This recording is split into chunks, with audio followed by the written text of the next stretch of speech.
Magandang hapon mga kalabandero at kalabandera. Ito po ako ngayon, literal na naglalaba. Kasi meron po tayong issue, may chika. About din sa ABS-CBN din naman. Yung kanilang franchise renewal. Anyways, ang lalabahan natin ngayon is si Senator Grace po. Meron po akong washing machine. Akala niyo. Sabi ni, siguro nakita nyo naman kahapon, narinig nyo siguro kahapon yung mga news na sabi ni Grace po na mag-hearing daw siya, nag-decide siya na mag-hearing sa Senate para sa franchise renewal ng ABS-CBN. Nagmamadali po si Senator Grace po marisolba yung kaso ng ABS-CBN. Hindi ko alam kung na-realize niya ba na before sila mag-hearing sa Kamara, kailangan po sila muna maghintay sa desisyon ng Supreme Court regarding sa Cowaranto case na final nga ni Solgen Calida. So, kailangan sila maghintay sa Supreme Court. Kasi, let's say, mag-argumento na doon sa Supreme Court, si Calida at saka yung mga abogado ng ABS-CBN. So, depende kung sino yung may ebidensya o wala ebidensya, or depende sa mga argumento nila, anong takbo. So, sige, bigyan ko lang kayo senaryo. Senaryo number 1. After na rinig na ng mga maestrado ang mga paliwanag ng Solgen tsaka kabila, tapos sabihin ng mga maestrado, magbotohan sila na hindi natin walang Cowaranto, i-dismiss natin yung Cowaranto ni Solgen Calida kasi napaniwala ng ABS ang mga maestrado na wala silang violation. Sige. So, kung hindi makuwaranto ang ABS-CBN network, pwede nang madinig yung magdidebatihan naman sa lower house about sa kanilang franchise renewal. Kasi po, inuulit-ulit na namin yung mga pinasa ang kaso ng mga pinasa ni Solgen Calida sa ABS, sa Cowaranto, hindi about sa utang nila or sa tax liabilities nila. May mga violation na na-cite si Solgen na nagawa ng ABS. Okay. So, kung hindi sila makuwaranto, swerte nila. Di patuloy. Tapos, pwede na pag-usapan sa lower house yung kanilang franchise renewal. Kung hindi sila makuwaranto, di posible na ma-approve yung kanilang franchise renewal. Yun yung isa sa mga senaryo. So, patuloy ang broadcasting. Yun yung kung hindi sila makuwaranto.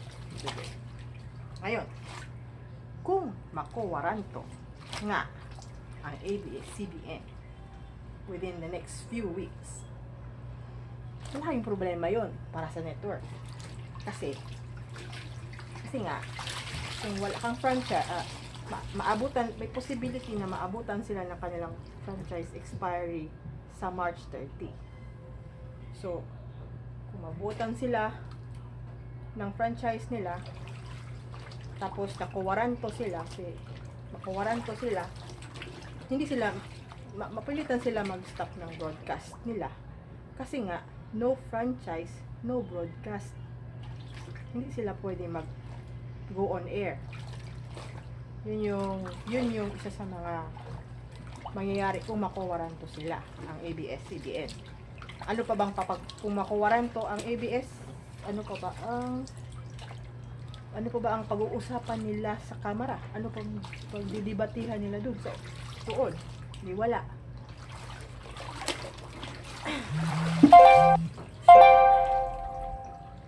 shorts na, ano ko, mabigat.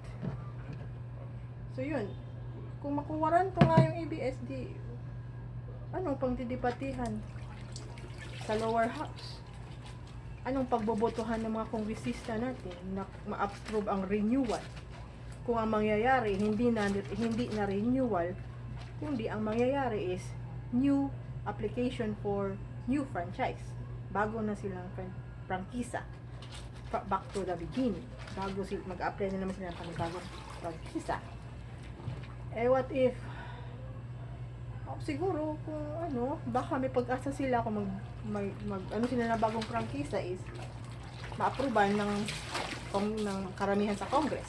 Pag new franchise, kailan pa yun? May.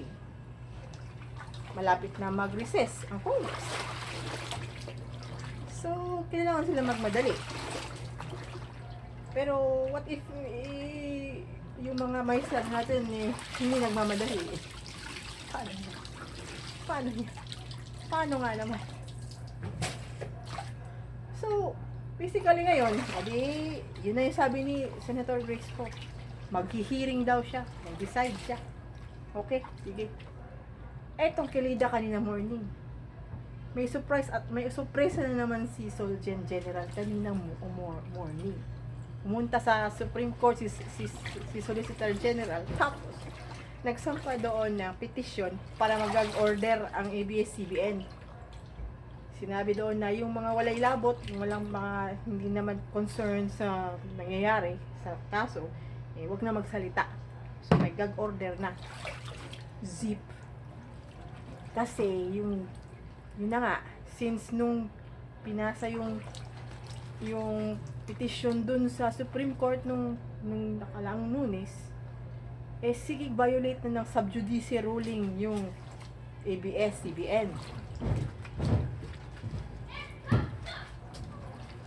Simple lang na ruling na, ang simple na ruling na sub judice, ibig sabihin, kung nasa korte na yung kaso, wag na kayo magsalita yung mga partido na concern. Wag na kayo magsalita sa labas. Doon kayo doon sa korte na kayo magpaliwanag ng mga ninyo, yung mga mapaliwanag nyo. Ito pa rin yun na nga, nagdrama. Madaming nagdrama since isang linggong dramahan. Isang linggong nagdrama ang ABS, mga stars, mga celebrities, sino pa. Tapos nang lalabasan na ngayon yung mga tinatago ng mga sikreto. Kagaya ng sinabi ni Jason sa kahapon sa isang interview. Paano yan? Kasi kayo simple lang naman, wag na kayo sana nagsalita.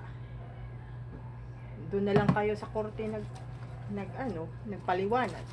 Binigyan ng ABS-CBN ng Supreme Court ng 10 days para maghain ng kanilang kanang kontrapaliwanag sa mga aligasyon ni Solgen.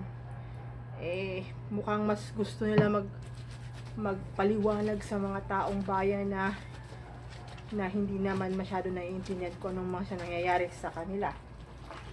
O bakit sila pinapatawa ng ganyang kaso. So, yun nga. Ngayon yun na nga,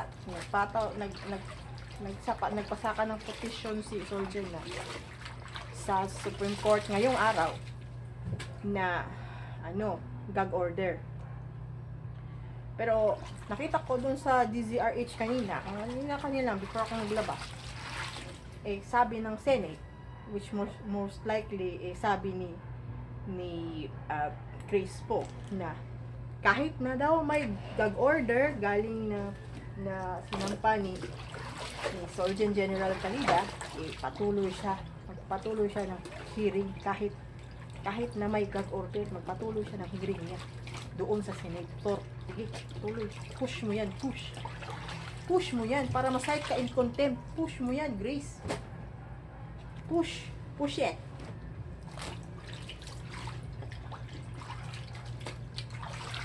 Ewan ko ba? Simple lang yan, ha? yung mga puntos ni Kalida is simple lang naman. Kung may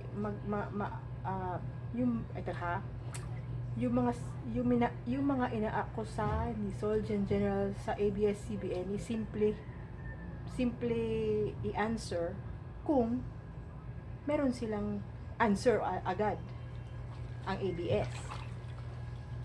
Kung wala silang answer agad sa mga sinasabi ni Kalida, ay mahirap talaga yun. Kagaya nung sino sabi nun? Sabi ni Christian Esguera nung the Valentine's Day, meron kuno silang mga permit sa NTC, sa regulatory board na about mga frequency mga ganyan. Sabi niya may permit. May permit. Pero may napakita sila na permit na may perma na NTC, wala man. And then meron akong mga kaibigan na nagsulat sa NTC, nagtanong, ano ba to? Meron ba ang free TV na pahintulot mag-broadcast ng digital? Iba kasi yung cable tsaka yung free TV. Yung PPV, iba yun. Sabi na to, sumagot yung NTC dun sa nagsulat na kaibigan ko. Sabi, wala man sila regulation. So wala. Walang pahintulot kung walang regulation. Tapos nagsige kang broadcast. Tapos you make money out of it. Kulurom yan. Dami pera. Na walang tax. Hindi natataksa. Ano wala? Paano yan? Ito pa. Meron pang isa. Ngayon, naungkat na rin yung top 10 100 stockholders ng ABS-CBN. Nalaman natin sino-sino yung mga stockholders sa ABS-CBN Corporation. Iba yung sa ABS-CBN Holdings. Yung media arm ng ABS-CBN is yung ABS-CBN Corporation. Nalaman doon 100, mga pangalan ng mga artista, mga pangalan ng mga businessman, pangalan ng mga mayayaman na tao na may pera. Well, kung doon nila nilagay yung pera nila, adi okay lang, may pera man yan lang. Pero pag tingnan mo yung mga lista, meron doon ABS-CBN Foundation Incorporated, Inc. Number 4 yun sa top 100 ng kanilang mga stockholders. Ngayon, nung nasilip yun, nagtanong ay, di ba ang ABS-CBN Foundation they run on mostly donations. Donated. Bakit?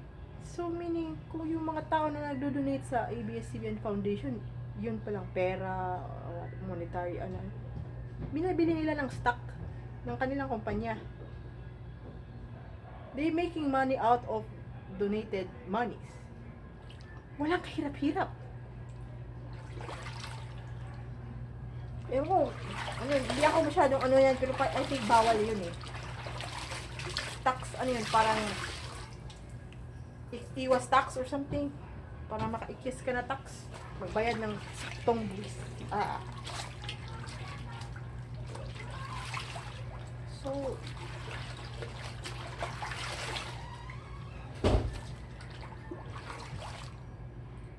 masakit talaga ang ulo ng mga taga-ABS-CBN ngayon. Masakit. Yung iba pa dyan, ng kanilang mga talent nila dyan, nagkakalat din sa Twitter. Nagsusulat-sulat ng mga script na storya-storya, kagaya ng Daisy sa Twitter. Hoy, kayong mga oplok, huwag nyo i-fuck you yung presidente na walang kinalaman sa mga istorya nyo. Gagawa-gawa kayo ng mga kwento, tapos pinakalas nilagyan nyo ng ganun. Tapos ngayon mag-iyak-iyak kayo na, ginabash ako. Shut up, eh. Sino bang troll? Sinong bayaran?